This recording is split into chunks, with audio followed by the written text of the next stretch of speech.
اس پہ عارف علوی صاحب کا ٹویٹ میں نے آپ کے سامنے رکھا، علیم عادل شیخ صاحب کا بیان میں نے آپ کو سنوایا، اس کے اوپر بھی اس وقت بات ہو رہی ہے، ڈیبیٹ ہو رہی ہے، کمنٹ باکس کے اندر آپ کی قیمتی رائے بھی اس حوالے سے چاہیے۔ لیکن یہ جو سوشل میڈیا کے اوپر مریم نواز صاحبہ کو فالو کرنے والے کچھ مخصوص اکاؤنٹ ہیں جن کی جانب سے ایک مذموم قسم کا پروپیگنڈا عمران خان صاحب کے خلاف، پاکستان تحریک انصاف کے خلاف شروع کر دیا کہ جناب یہ جناب احمدی ہیں، قادیانی ہیں، ان کے ساتھ تعلق ہیں، اس قسم کے مقاصد ہیں، ان تمام در چیزوں کے جواب میں کچھ حقائق جناب آپ کے سامنے رکھنا چاہتا ہوں۔ اور حقائق میں نے اس لیے کہہ رہا ہوں کہ ان کو ابھی تک چیلنج نہیں کیا گیا کسی بھی عدالتی فورم کے اوپر، کسی بھی کمیشن کے اندر، کسی بھی سطح کے اوپر جہاں آئین اور قانون کے سامنے انہیں چیلنج کیا جا سکتا ہے، نہیں چیلنج کیا گیا۔ میرے ہاتھ میں کتاب ہے، رنگیلا وزیر اعظم امجد حسین صاحب نے لکھی ہے، اس کتاب کا صفحہ نمبر 132 ہے، اور اس میں حوالہ دیا گیا ہے معروف کالم نگار حافظ شفیق الرحمان کی کتاب نواز شریف جیتی بازی ہار گیا۔ ذرا غور سے آپ نے سننا ہے، پھر میں آپ کو واپس مشن نور کی طرف لے کر آتا ہوں۔ اچھا، اس میں شائع شدہ ایسے ہی چند حقائق یہ کتاب کہتی ہے کہ مختصراً پیش کیے جا رہے ہیں، اور مطالعہ بتائے گا کہ میاں نواز شریف کو اسلام اور پاکستان سے کتنی محبت تھی۔ اچھا، آگے چل کر یہ کتاب کہتی ہے، معتبر ذرائع کے مطابق میاں نواز شریف اپنے دور حکومت میں پارلیمنٹ کی طرف سے متفقہ طور پر منظور کی جانے اور قادیانی کو غیر مسلم اقلیت قرار دینے والی 1976 کی ترمیم کو ختم کرنے والے تھے، اور اگر خدا نخواستہ اقتدار کے نشے میں بدمست حکمران ایسا کر دیتے تو ملک ایک بدترین بحران میں مبتلا ہو جاتا۔ آگے چل کر یہ کتاب کہتی ہے، اپریل 1999 کی بات ہے کہ معزول وزیر اعظم میاں نواز شریف نے کابینہ کا ہنگامی اجلاس بلایا جس میں انہوں نے اپنے قابل اعتماد اراکین اسمبلی کو بھی شمولیت کی دعوت دی۔ اجلاس میں انہوں نے ملک کی تباہ کن اقتصادی صورتحال کا تفصیلی جائزہ پیش کیا اور کابینہ کے ارکان سے کہا کہ میں آئین میں ایک معمولی کو انورٹڈ کاماز میں لکھا گیا ہے ترمیم کرنے والا ہوں، جس کے نتیجے میں مغربی ممالک بالخصوص IMF اور ورلڈ بینک سے حاصل کردہ پاکستان کے تمام قرضے معاف ہو جائیں گے۔ آپ لوگ اس ترمیم کے سلسلے میں بھرپور ساتھ دیں۔ اس ترمیم کی وقتی طور پر مخالفت ہوگی جس کی ہمیں پرواہ نہیں کرنی چاہیے، اور اگر کوئی تحریک بھی چلائے گا تو ہم اسے سختی سے کچل کر رکھ دیں گے۔ کابینہ کے ارکان خوشی سے پھولے نہیں سمائے، انہوں نے حیرت اور خوشی کے ملے جلے جذبات سے سرشار ہو کر پوچھا کہ آئین کی ایسی کون سی دفعہ ہے کہ جس کے حذف کر دینے سے ہمارے تمام بیرونی قرضے معاف ہو جائیں گے اور پاکستان خوشحالی اور ترقی کی نئی شاہراہ پر گامزن ہو جائے گا۔ میاں نواز شریف نے کہا کہ آئین میں قادیانیوں کو غیر مسلم اقلیت قرار دیے جانے والی دفعہ۔ اس پر اجلاس میں سناٹا چھا گیا۔ چند لمحوں کی خاموشی کے بعد راجہ ظفر اللہ ہمت کر کے کھڑے ہوئے اور میاں نواز شریف کو مخاطب کر کے کہا، میاں صاحب یاد رکھیے ہم نے ہمیشہ آپ کا جائز و ناجائز ساتھ دیا، آپ کے ہر حکم کی تعمیل کی، مگر ختم نبوت کا مسئلہ ہمارے ایمان کا حصہ ہے۔ قادیانی ختم نبوت کے منکر ہیں، وہ حضور نبی کریم صلی اللہ علیہ وآلہ وسلم کے مقابلے میں مرزا قادیانی کو پیش کرتے ہیں، نعوذ باللہ۔ قادیانی مذہب سامراج کا خود کاشتہ پودا ہے جس کا مقصد اسلام کو نقصان پہنچانا ہے۔ خود علامہ اقبال نے کہا تھا کہ قادیانی اسلام اور وطن دونوں کے غدار ہیں۔ قادیانیوں نے حضرت قادیانی کا جنازہ بھی محض اس لیے نہیں پڑھا تھا کہ وہ مرزا قادیانی کو نبی نہیں مانتے تھے۔ مسلمانوں نے اپنی بے پناہ قربانیوں کے نتیجے میں انہیں کیفر کردار تک پہنچایا۔ 7 ستمبر 1974 کو ملک کی منتخب پارلیمنٹ نے متفقہ طور پر قادیانیوں کو ان کے کفریہ عقائد کی بنیاد پر آئین میں ایک ترمیم کے ذریعے غیر مسلم اقلیت قرار دیا۔ اب اگر آپ یہ ترمیم واپس لے کر قادیانیوں کو مسلمانوں کا درجہ دینا چاہتے ہیں تو یاد رکھیں کبھی امت مسلمہ آپ کو اور ہمیں معاف نہیں کرے گی۔ مسلمان ہر چیز برداشت کر سکتا ہے مگر حضور نبی کریم صلی اللہ علیہ وآلہ وسلم کی عزت اور ناموس پر حملہ آوروں کو کسی صورت میں معاف نہیں کر سکتا۔ اس موقع پر راجہ ظفر اللہ جذباتی ہو گئے اور میاں نواز شریف کو مخاطب کر کے کہا، میاں صاحب آپ شوق سے یہ ترمیم کریں لیکن سب سے پہلے میرا استعفیٰ قبول کریں، میں آپ کے ساتھ مزید کام کرنے کے لیے تیار نہیں ہوں۔ راجہ ظفر اللہ کی جرأت رندانہ کام آ گئی، ان کی دیکھا دیکھی باقی ارکان کو ہمت ہوئی اور پھر اکثریت نے نواز شریف کے فیصلے کی مخالفت کی اور کہا کہ اس ترمیم کے بعد ہم مسلمانوں کا سامنا نہیں کر سکتے۔ جب میاں نواز شریف نے دیکھا کہ پوری کابینہ متفق ہے، ناراضگی کا اظہار کر رہی ہے، تو انہوں نے کھسیانے ہو کر اپنی شرمندگی چھپاتے ہوئے کہا کہ نہیں، میرا مقصد اس ترمیم کو ختم کرنا نہیں، میں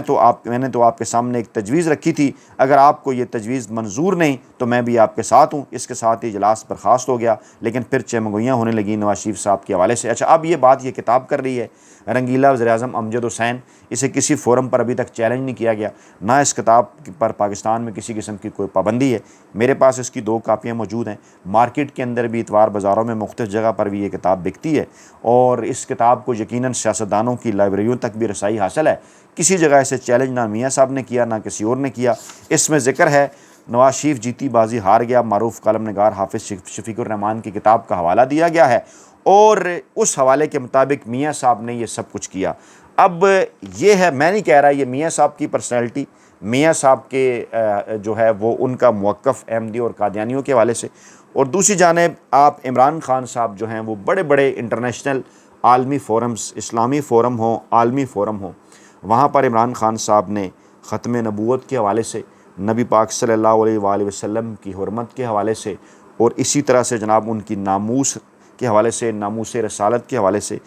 کس طرح عمران خان صاحب نے یہ پورے کا پورا کیس پوری دنیا کے اندر پریزنٹ کیا، چاہے وہ اقوام متحدہ ہو، چاہے جناب وہ جو ہے وہ ان کارٹونز والا معاملہ ہو، چاہے دیگر معاملات ہو۔ آپ کو یاد ہوگا کہ کس طرح سے عمران خان صاحب پوری دنیا کے فورمز کے اوپر یہ معاملات لے کر گئے، آج بھی وہ ویڈیوز موجود ہیں، پڑی ہوئی ہیں، اور لوگ اس معاملے میں، پاکستانی اس معاملے میں، پوری دنیا کے مسلمان اس معاملے میں کتنا عمران خان صاحب سے پیار کرتے ہیں اور ان سے محبت جو ہے وہ اس کا ذکر کرتے ہیں کہ کس طرح عمران خان صاحب نے نبی و آخر الزماں حضرت محمد صلی اللہ علیہ وآلہ وسلم کے حوالے سے پوری دنیا کے اندر جو مسلمانوں کا ایک موقف ہے وہ کس طرح سے اس کو اجاگر کیا، اور جو عمران خان صاحب کے حوالے سے جو کہا جاتا ہے، ان کے جو قریبی لوگ ہیں، جب عمران خان صاحب مدینہ کی ریاست کا بھی ذکر کرتے ہیں، جب عمران خان صاحب جو ہیں وہ عشق رسالت کا بھی ذکر کرتے ہیں، تو عمران خان صاحب کے اس وقت جو ہیں وہ جذبات کیا ہوتے ہیں وہ آپ کے بھی سامنے ہیں، پوری دنیا کے سامنے ہیں۔ میں آپ کے سامنے صرف یہ رکھنا چاہتا ہوں کہ مریم نواز صاحبہ کے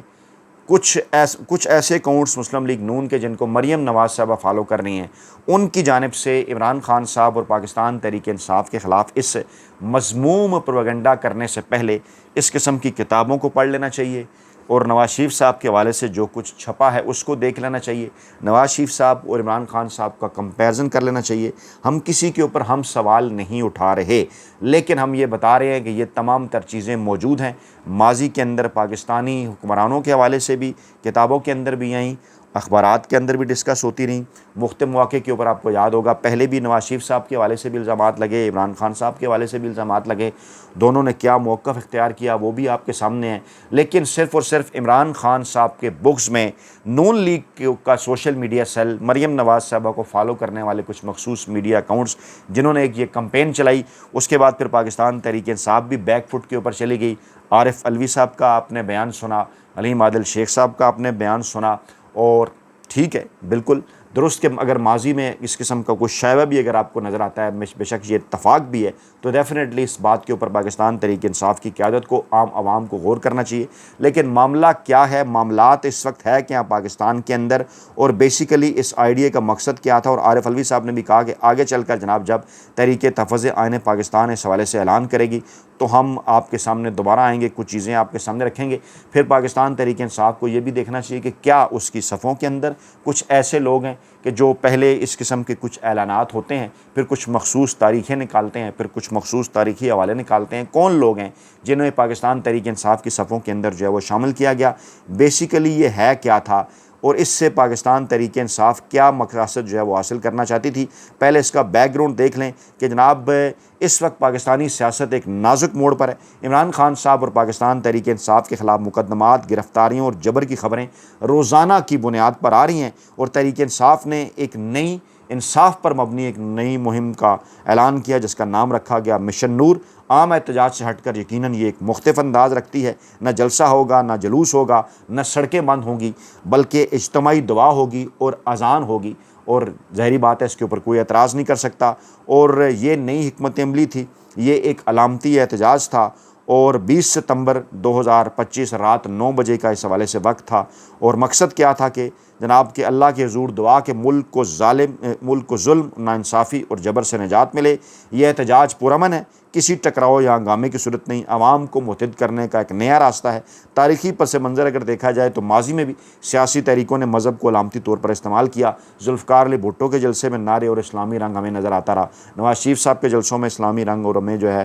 وہ نعرے نظر آتے رہے، اور پاکستان تحریک انصاف اس کو اجتماعی مزاحمت کے طور پر پیش کر رہی ہے۔ یقیناً یہ ایک جو ہے وہ نیا انداز انداز ہے، کسی قانون یا نظم و ضبط کو یہ متاثر نہیں کرتا، لوگ خود کو اللہ کے قریب اس کے اندر محسوس کریں گے، اذان دیں گے، اور ایک وقت میں اجتماعی عمل قوم کو اکٹھا کرنے کا ذریعہ بن سکتا ہے۔ پولیس یا حکومت کسی آئین اور قانون کے تحت اسے نہیں روک سکتی، نہ ریلی ہے، نہ جلوس ہے، یہ اذان ہے، دعا ہے۔ اور یہ سوشل میڈیا اور ڈیجیٹل میڈیا کے ذریعے یہ معاملہ سامنے آیا، اگر لاکھوں لوگ اس کے اندر شامل ہو جاتے ہیں جس کی تیاریاں مکمل کر لی گئی ہیں تو یقیناً یہ ایک بڑا پیغام ہوگا۔ لیکن ان تمام تر چیزوں پر بھی غور کیا جانا چاہیے جو میں نے آپ کے سامنے رکھی ہیں، چاہے اگر پاکستان تحریک انصاف کی صفوں کے اندر کچھ لوگ ہیں، یا وہ تو واضح طور پر ہے کہ مسلم لیگ نون کے سوشل میڈیا سیل، یا جس طرح سے چیزیں جو ہیں وہ مسلسل ان کو فالو کرنے والے اکاؤنٹس کی جانب سے پھیلائی جا رہی ہیں اور اس معاملے کو جو رخ دینے کی کوشش کی جا رہی ہے، یقینی طور پر یہ صرف عمران خان صاحب کے بغض میں ہے۔ اور مقصد ان کا کیا ہے؟ کیونکہ انہیں اس بات کا پتہ ہے کہ عمران خان صاحب ڈٹ کے کھڑے ہیں پاکستانی عوام کے آئین اور قانون کی جدوجہد کے لیے، ان کے خلاف وہ ہر قسم کا پروپیگنڈا کر رہے ہیں۔ اپنا بہت خیال رکھیے گا، دعاؤں میں یاد رکھیے گا۔ نئی ویڈیو کے ساتھ جلد حاضر ہوں گے، اللہ نے کے بعد۔